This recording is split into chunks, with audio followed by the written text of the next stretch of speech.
नमस्कार, स्वागत है आप सभी का डीटीएस क्लासेस के इस ऑनलाइन क्लास में। मेरा नाम है संकल्प शुक्ला और मैं आपको पढ़ाऊंगा साइंस। साइंस का पेपर 25 फरवरी को है। अब चाहे यूपी बोर्ड के बच्चे हों या सीबीएसई बोर्ड के बच्चे हों, दोनों का पैटर्न लगभग सेम है और दोनों के बोर्ड परीक्षाओं की तारीख भी सेम है। इसीलिए आज की वीडियो उन बच्चों के लिए इम्पोर्टेंट है जो यूपी बोर्ड में पढ़ते हैं और सीबीएसई बोर्ड में पढ़ते हैं। याद रखिएगा, ये वीडियो 3 भागों में आएंगी। आज का भाग फिजिक्स के लिए है, कल का भाग केमिस्ट्री के लिए होगा और परसों का भाग बायोलॉजी के लिए होगा। मैं आपको कुछ इम्पॉर्टेंट प्रश्न बताऊंगा जो आपकी परीक्षाओं में आएंगे, तो बहुत ही ध्यान से इस वीडियो को देखिएगा और इस वीडियो को ज़रा भी स्किप मत करिएगा ताकि आपसे कोई भी इम्पोर्टेंट टॉपिक ना छूट जाए। तो साइंस मैं हिंदी मीडियम वाले बच्चों के लिए भी हिंदी में एक्सप्लेन कर दूंगा, यानी कि विज्ञान की जो परीक्षा की तारीख है वो आपकी 25 फरवरी को है। और आज की जो क्लास है वो क्लास फिजिक्स की है।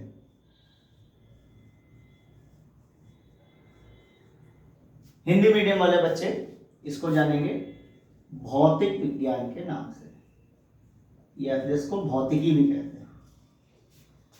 आपका पेपर 3 सेक्शन या 3 खंडों में विभाजित रहेगा। सेक्शन ए, सेक्शन बी और सेक्शन सी। सेक्शन ए जो है वो फिजिक्स का होता है, 25 नंबर का ये आता है, जिसमें 7 मल्टीपल चॉइस क्वेश्चन आते हैं और उसके अलावा 18 नंबर का फिजिक्स का पेपर आता है, रिटन डिस्क्रिप्टिव। इसमें जो इंपॉर्टेंट टॉपिक्स हैं, पहली चीज तो आप सारे बच्चे ये चीज ध्यान रख लीजिए कि इसमें न्यूमेरिकल यानी कि आंकिक प्रश्न बहुत ज्यादा इंपॉर्टेंट है। आंकिक जरूर आएंगे और 2 जगहों से जरूर आएंगे। पहला जो आंकिक प्रश्न है वो आएगा आपका रिफ्लेक्शन चैप्टर से। इस चैप्टर के आंकिक प्रश्न विगत वर्षों में बहुत बार पूछे गए हैं। रिफ्लेक्शन में आता है आपका मिरर के द्वारा reflection, concave mirror, convex mirror का भी आता है। और दूसरा महत्वपूर्ण सवाल है इलेक्ट्रिसिटी से, यानी वैद्युत धारा जो चैप्टर है उसमें से। दोनों से ही, अब इलेक्ट्रिसिटी की बात अगर की जाए तो इसमें ज्यादातर जो प्रश्न बनते हैं वो या तो 4 नंबर का बनता है या फिर 6 नंबर का बनता है। रिफ्लेक्शन वाले क्वेश्चंस ज्यादातर केसों में या तो 2 नंबर का आएगा या फिर 4 नंबर का आएगा। तो ये तो हो गए आपके न्यूमेरिकल्स। इन दोनों चैप्टर्स के आने इंपॉर्टेंट है। अब आ जाते हैं थ्योरेटिकल पार्ट में क्या होता है। देखो, फिजिक्स में आपको थ्योरी भी लिखनी होती है, सवाल भी सॉल्व करने होते हैं, आपको फिगर भी बनाने होते हैं। जैसे अगर आ गया right hand law, left hand law, या आ गया मैक्सवेल रूल्स, उसमें आपको फिगर भी बनाने होते हैं। और इसके साथ ही साथ इसमें डेरिवेशंस भी होती हैं जो आपको करनी पड़ती हैं। तो पहला जो इंपॉर्टेंट टॉपिक है इसमें वो आपका है प्रिज्म। देखिए, प्रिज्म से संबंधित जितना भी मैटर है, जैसे dispersion of light by a prism, ये आप पूरा पढ़ लीजिएगा। स्पेशली यूपी बोर्ड वाले बच्चे इस टॉपिक को विशेष रूप से कवर करके चलेंगे, क्योंकि उत्तर प्रदेश बोर्ड में इसके आने की संभावनाएं बहुत ज्यादा हैं। दूसरा जो महत्वपूर्ण टॉपिक है वो है रे डायग्राम।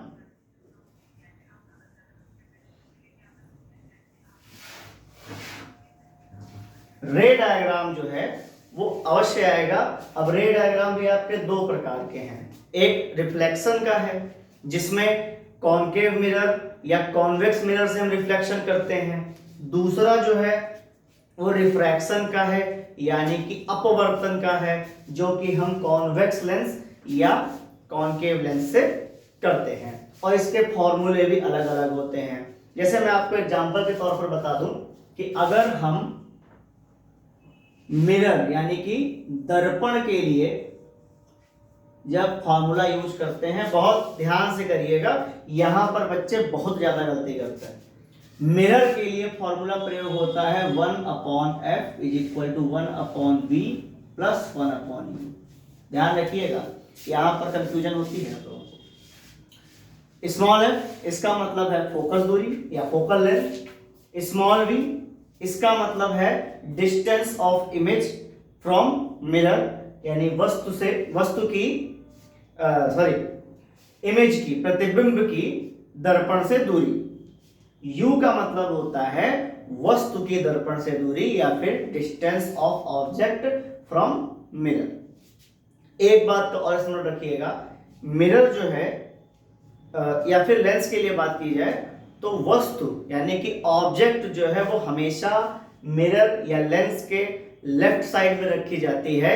यही कारण है U की वैल्यू जहां पे भी आएगी या जो भी लिखी होगी वो हमेशा नेगेटिव में ली जाएगी, माइनस में ली जाएगी। दूसरी मेन गलती आप लोग करते हैं कि कोई भी अगर आपने चीज लिखी है तो फिजिक्स में उसका यूनिट लिखना अनिवार्य होता है। जैसे अगर वस्तु की दूरी है तो या तो वो सेंटीमीटर में रखी होगी या मिलीमीटर में रखी होगी, और बच्चे क्या करते हैं, केवल और केवल वैल्यू लिख देते हैं, लेकिन उसके साथ सेंटीमीटर, मिलीमीटर, किलोमीटर जो कुछ भी लिखा है वो नहीं लिखते। इस कारण से आप लोगों के नंबर जो है वो कट जाते हैं। यूनिट लिखना मत भूलिएगा, फॉर्मूले का प्रयोग करना मत भूलिएगा। ये फॉर्मूला जो है ये मिरर का फॉर्मूला है। अगर हम बात करेंगे लेंस के फॉर्मूले की, तो लेंस का जो फॉर्मूला होता है वो होता है 1/f is equal to 1/v minus 1/u। बस दोनों फॉर्मूले में एक ही अंतर है, इसमें प्लस लगा है और इसमें लगा है माइनस। ध्यान रखिएगा, जो ये फिजिक्स का पेपर मैं बता रहा हूं ये यूपी बोर्ड और सीबीएसई बोर्ड दोनों बोर्ड के बच्चों के लिए बता रहा हूं। मैं यहां पे लिख भी देता हूं, यूपी बोर्ड और सीबीएसई बोर्ड दोनों बोर्ड के लिए है। ये है आपका मिरर फॉर्मूला जिसमें आपको बीच में रखना है प्लस, दूसरा है आपका लेंस फॉर्मूला जिसमें आपको बीच में रखना है माइनस। बस तीसरा जो महत्वपूर्ण टॉपिक है वो रिफ्लेक्शन चैप्टर से ही है। आप रिफ्लेक्शन और रिफ्रैक्शन दोनों के लॉज अच्छे से तैयार कर लीजिएगा। लॉज ऑफ रिफ्लेक्शन और या फिर लॉज ऑफ रिफ्रैक्शन, इसकी भी अगर मैं बात करूं तो रिफ्रैक्शन यानी कि हिंदी में इसको कहते हैं अपवर्तन, इसके नियम आने की, इसके लॉज पूछे जाने की सबसे अधिक संभावना है, क्योंकि इसका जो सेकंड वाला लॉ है वो थोड़ा सा टिपिकल पड़ता है, जिसको हम स्नेल्स लॉ भी कहते हैं। उसके हिसाब से जो रिफ्लेक्शन होता है वो साइन रिफ्लेक्शन होता है वो sine I upon sine R के बराबर होता है, और जो उसकी वैल्यू आती है उसी को हम रिफ्रैक्टिव इंडेक्स भी कहते हैं। इस नजरिए से ये रिफ्रैक्शन के लॉ बहुत ज्यादा इंपॉर्टेंट माने जाते हैं। एक बात का यहां पर और ध्यान रखिएगा, जब आप रिफ्लेक्शन या रिफ्रैक्शन, अपवर्तन या फिर परावर्तन के नियम लिखते हैं, लॉज लिखते हैं, तो सारे बच्चे, मैंने कई बच्चों को देखा है कि वो इनके फिगर नहीं बनाते, डायग्राम नहीं बनाते। और अगर आप इसमें डायग्राम नहीं बनाएंगे तो काफी ज्यादा चांसेस होते हैं कि आपके मार्क्स डिडक्ट किए जाएं। अगला चौथा जो महत्वपूर्ण टॉपिक है वो आएगा आपका ह्यूमन आई से।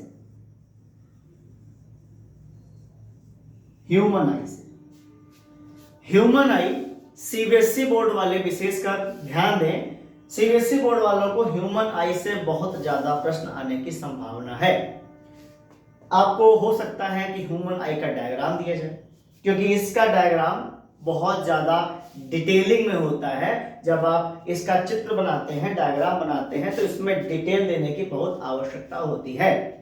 आप लोग जब भी इस डायग्राम को तैयार करिएगा तो इसकी लेबलिंग का विशेष ध्यान रखिएगा, वो आपको जरूर याद रखनी है। और यूपी बोर्ड वाले बच्चे भी इसका अगर चित्र नहीं पूछा जाता है, डायग्राम नहीं पूछा जाता है, तो इससे संबंधित कुछ प्रश्न जरूर आएंगे। जैसे कि इसी का प्रश्न है accommodation power of eye. Accommodation power Hindi medium वाले बच्चों के लिए मैं यहां हिंदी में लिख दे रहा हूं, समंजन क्षमता बोलते हैं इसको हिंदी में, समंजन क्षमता। समंजन क्षमता या एकमेंडेशन पावर का मतलब होता है आंखों की वो ताकत जो आंख अपने आप फोकल लेंथ को एडजस्ट कर लेती है। मल्टीपल चॉइस में भी एक क्वेश्चन आता है कि ह्यूमन आई की जो मिनिमम डिस्टेंस है वो क्या होती है। तो मिनिमम डिस्टेंस जो है वो 25 सेंटीमीटर है।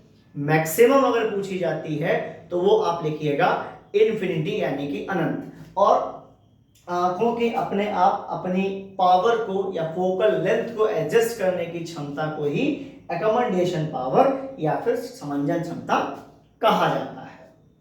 जैसे अगर हम कभी पास में देखते हैं तो आंखों का जो फोकस है वो पास में आ जाता है। जब हम दूर देखते हैं तो हमारी आंखों का फोकस जो है वो दूर हो जाता है।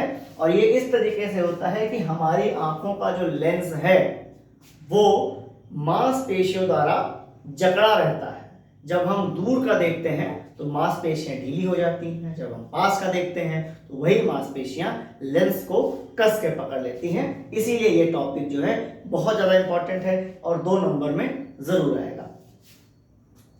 पांचवा जो महत्वपूर्ण टॉपिक है इसी चैप्टर से संबंधित है और सीबीएसई बोर्ड वाले इस टॉपिक का विशेष ध्यान दें, जो आता है कि टोटल इंटरनल रिफ्लेक्शन, यानी कि हिंदी में इसको बोला जाता है पूर्ण आंतरिक परावर्तन। जब प्रकाश की किरण किसी ग्लास स्लैब या किसी ट्रांसपेरेंट ऑब्जेक्ट पर एक विशेष एंगल से गिरती है तो वहां पर जो प्रकाश की किरण है वो एक माध्यम से दूसरे माध्यम में अर्थात एक मीडियम से दूसरे मीडियम में नहीं जा पाती। इस प्रक्रिया को या इसी फिनोमेनन को टोटल इंटरनल रिफ्लेक्शन कहा जाता है। इसका बहुत बड़ा एग्जाम्पल है कि जब कभी कांच चटक जाता है तो वो चमकता हुआ दिखाई पड़ता है। सबसे बड़ा एग्जाम्पल यही है, जहां पर कांच चटक जाए वहां पर वो चमकता हुआ दिखाई देता है, क्योंकि वहां पर टोटल इंटरनल रिफ्लेक्शन हो रहा होता है। और हर समय नहीं चमकेगा, जब प्रकाश, जब लाइट की रे उसके ऊपर एक विशेष एंगल, एक स्पेसिफिक एंगल बनाकर गिरेगी, तभी उसके ऊपर टोटल इंटरनल रिफ्लेक्शन का फिनोमेनन लागू होगा। अच्छा, ये एंगल जो मैंने बताया ना कि एक विशेष एंगल से जो लाइट है वो गिरेगी, तो इसी एंगल को कहा जाता है क्रिटिकल एंगल। ध्यान रखिएगा, ये टॉपिक्स आएंगे। अगला जो महत्वपूर्ण टॉपिक है वो आएगा आगे बढ़ जाते हैं चैप्टर के अगले महत्वपूर्ण टॉपिक, ज्यादातर आपके आएंगे इलेक्ट्रिसिटी से। अब इलेक्ट्रिसिटी में मैंने आपसे कहा न्यूमेरिकल्स तो आने ही आने हैं। रेजिस्टेंस अलग अलग कॉम्बिनेशंस में आपको दिए जाते हैं, उस कॉम्बिनेशन से आपको टोटल रेजिस्टेंस निकालना होता है या इक्विवेलेंट रेजिस्टेंस निकालना होता है, करंट निकालना होता है या फिर वोल्टेज निकालना होता है, पोटेंशियल डिफरेंस निकालना होता है, ये भी कह सकते हैं। तो इलेक्ट्रिसिटी अर्थात विद्युत धारा से बहुत सारे प्रश्न इस बार आने की संभावना है। सीबीएसई बोर्ड वाले विशेष ध्यान देंगे कि सीबीएसई बोर्ड वालों में इस चैप्टर से जो रेजिस्टेंस वाले क्वेश्चंस होते हैं वो थोड़े से टिपिकल, थोड़े हार्ड आ सकते हैं, और यूपी बोर्ड वाले में भी ये क्वेश्चंस आएंगे। और सीबीएसई बोर्ड वाले जो मैं बात बता रहा था, हार्ड कैसे आएंगे, जैसे मान लीजिए क्वेश्चन है आपको इस प्रकार से दिया गया है, इतना ज्यादा हार्ड यूपी बोर्ड में फिलहाल नहीं आएगा, लेकिन सीबीएसई बोर्ड में आने की पूर्ण संभावना है, क्योंकि इस बार सीबीएसई के जो पेपर हैं थोड़े से टफ आ रहे हैं, कठिन आ रहे हैं, तो ऐसे प्रश्न आ सकते हैं।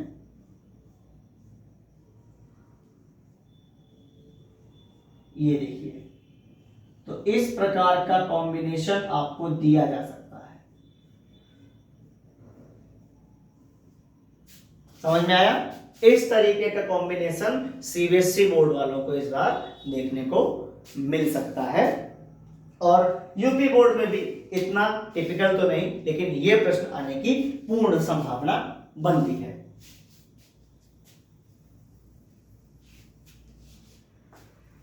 इसी चैप्टर से कुछ और महत्वपूर्ण टॉपिक जो बनते हैं, वो पहली चीज तो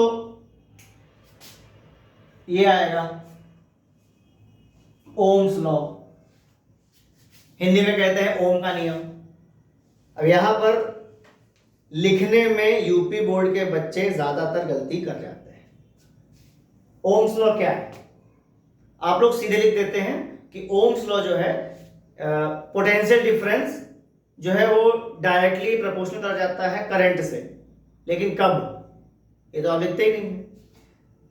कुछ विशेष कंडीशंस में, इन सर्टेन कंडीशंस, यानी कि जब टेम्परेचर समान रहे, तापमान समान रहे, लेंथ बराबर रहे, लेंथ आगे पीछे नहीं होनी चाहिए, उन कंडीशंस में जो पोटेंशियल डिफरेंस है, किसी भी तार पर लगा हुआ विभवांतर है या पोटेंशियल डिफरेंस है, वो डायरेक्टली प्रोपोर्शनल होता है उसमें बहने वाली धारा के। अगर किसी तार में करंट बह रहा है तो अगर उसका वोल्टेज कम कर दोगे तो करंट ऑटोमेटिकली कम हो जाएगा, लेकिन सिर्फ कुछ कंडीशंस में। अब एग्जांपल ले लीजिए, एक तार है आपके पास, उस तार की लंबाई मान लीजिए 1 किलोमीटर लंबा है, और उस 1 किलोमीटर के दायरे में तापमान कुछ जगह पर 10 डिग्री है, कहीं पर 50 डिग्री है, कहीं पर 30 डिग्री है।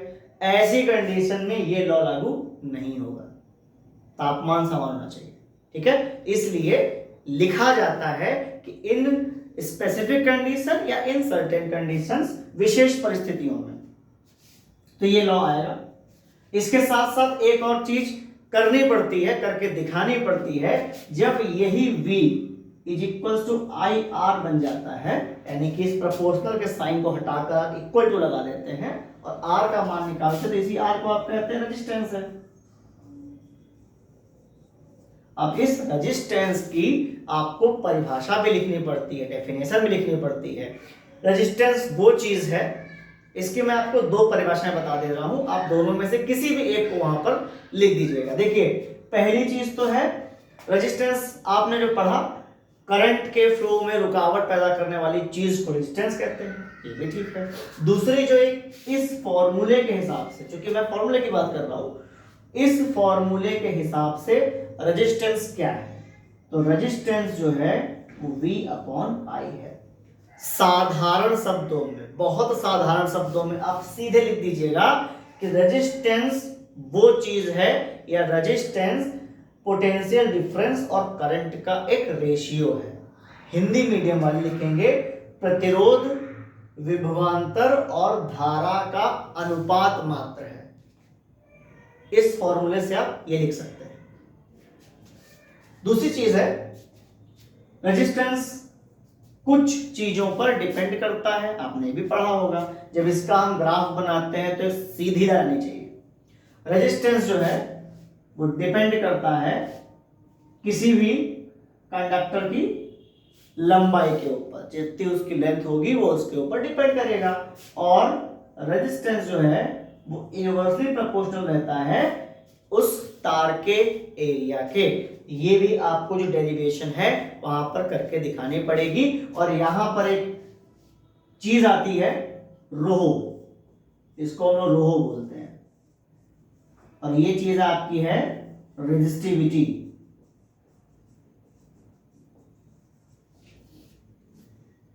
हिंदी में इसको बोलते हैं प्रतिरोध, मैं लिख भी दे रहा हूं यहां पर, इसको बोलते हैं प्रतिरोध,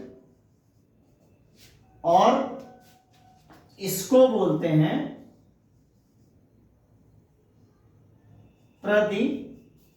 प्रतिरोधकता।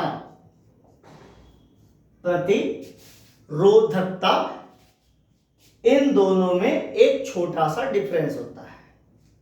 प्रतिरोध जो है वो डिपेंड करता है कुछ कंडीशंस के ऊपर, प्रतिरोधकता रेजिस्टिविटी जो होती है वो लेंथ और एरिया पर तो डिपेंड होती है, लेकिन वो किसी एक कंडक्टर की स्पेसिफिक भी होती है। खैर इसके बारे में मैं बाद में एक विशेष वीडियो बना दूंगा, आप लोग उसको जरूर देखिएगा। इसमें और टॉपिक आएंगे, जैसे कि वो आएगा आपका electric bulb, fuse, bulb, fuse, और इसके अलावा तीसरा टॉपिक आता है डोमेस्टिक सर्किट। बल्ब, फ्यूज और डोमेस्टिक सर्किट, इन तीनों में से कोई एक या दो टॉपिक आपको पेपर में देखने को जरूर मिलेंगे। सीबीएसई बोर्ड वाले बच्चे बल्ब और डोमेस्टिक सर्किट को अच्छे से प्रिपेयर करके लेकर के जाएंगे। देखिए डोमेस्टिक सर्किट जो है बस देखने में छोटा लगता है, बट ये आपको परीक्षा में 4 या फिर 6 नंबर आराम से दे सकता है, बस आप उसको सही से बनाइए। 7वां जो आपका चैप्टर है वो चैप्टर आपका मैग्नेटिक फील्ड वाला है। मैग्नेटिक फील्ड में आपको राइट हैंड रूल, दाएं हाथ का नियम, फ्लेमिंग के दाएं हाथ का नियम, फ्लेमिंग्स राइट हैंड रूल,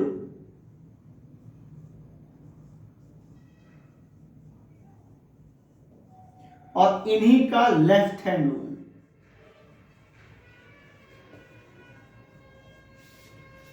ये बात भी आप ध्यान रखिएगा कि राइट हैंड रूल और लेफ्ट हैंड रूल क्यों बनाए गए थे, इनका क्या उद्देश्य है बनाने का। ये आपका इस तरीके से होता है राइट हैंड रूल, ये दायां हाथ है, और दाएं हाथ पर अगर हम ऐसे कर देते हैं तो ये हमारा बन जाता है राइट हैंड रूल। और इसी तरीके से अगर हम अपने लेफ्ट हैंड को कर दें तो ये बन जाता है लेफ्ट हैंड रूल। इसी में एक रूल और आता है जिसको हम कहते हैं मैक्सवेल लॉ या मैक्सवेल रूल। सीबीएसई बोर्ड वालों में मैक्सवेल रूल जो है ये बहुत इंपॉर्टेंट है। यूपी बोर्ड वाले बच्चे ध्यान दें, मैक्सवेल लॉ अगर आपको नहीं पता है तो आप इसकी जगह पर स्क्रू ड्राइवर रूल या स्क्रू रूल भी प्रयोग कर सकते हैं, जिसमें हम ये पढ़ते हैं कि अगर हम अपने हाथ में एक स्क्रू ड्राइवर को इस तरीके से पकड़े, ध्यान दीजिएगा, इस तरीके से अगर हम पकड़ते हैं, अगर हमारा अंगूठा, अगर हमारा थंब जो है वो इलेक्ट्रिसिटी करंट की दिशा को बता रहा हो, विद्युत धारा की दिशा को बता रहा हो, तो हमारी उंगलियां जिस तरफ मुड़ रही हैं ये जो मैग्नेटिक फील्ड निकलती है उसकी दिशा को बताएगा। तो स्क्रू रूल जरूर आएगा। सीबीएसई बोर्ड में मैक्सवेल लॉ जरूर पूछा जाएगा। इन सबके अतिरिक्त फिजिक्स में एक और बहुत महत्वपूर्ण टॉपिक रहता है, वो रहता है आपका कलर कोड। कलर कोड का मतलब होता है किस कलर से हम इलेक्ट्रिसिटी के किस पार्ट को दर्शा रहे हैं। जैसे लाल कलर से हम दर्शाते हैं प्लस वायर्स को, फेज के वायर्स को। माइनस से हम दर्शाते हैं न्यूट्रल वायर को या फिर नेगेटिव वायर को। और हरे कलर से हम दर्शाते हैं अर्थिंग के वायर को। ध्यान रखिएगा, लाल रंग से दर्शाया गया है फेज या पॉजिटिव वायर को।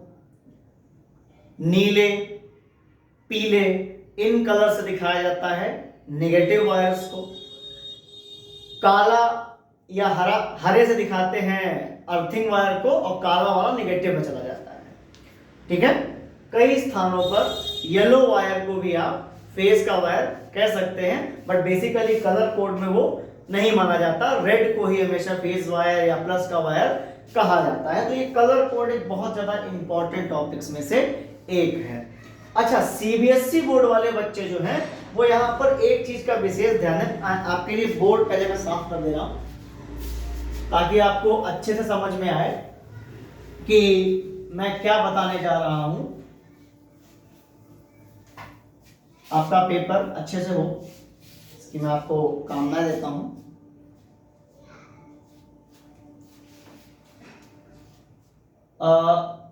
असर्शन और रीजन,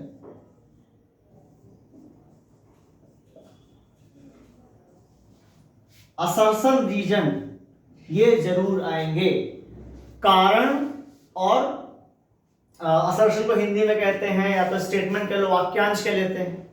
तो वाक्यांश और उसका कारण ये पेपर में अवश्य आएंगे, सीबीएसई बोर्ड में जरूर आएंगे और यूपी बोर्ड में ये टॉपिक नया ऐड किया गया है।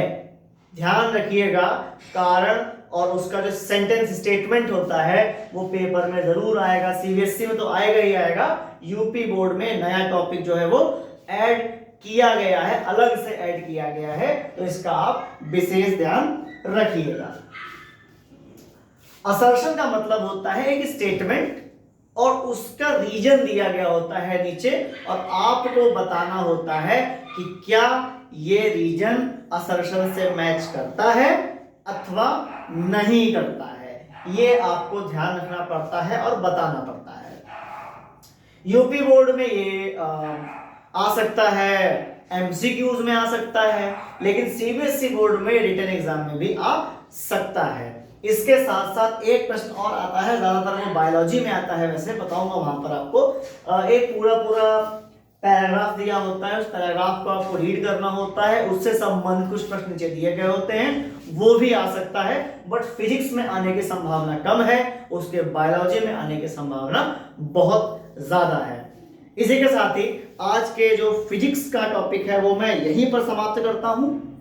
आशा करता हूं आपको ये वीडियो जो है बहुत अच्छा लगा होगा। अगर आप चैनल पर नए हैं तो हमारे इस डीटीएस परिवार को सब्सक्राइब करके अवश्य ज्वाइन कर लीजिएगा और वीडियो को लाइक कर दीजिएगा और आपके जो भी साइंस से संबंधित प्रश्न हैं उसको अवश्य ही कमेंट कर दीजिएगा, आपको उत्तर अवश्य मिलेगा। धन्यवाद, जय हिंद।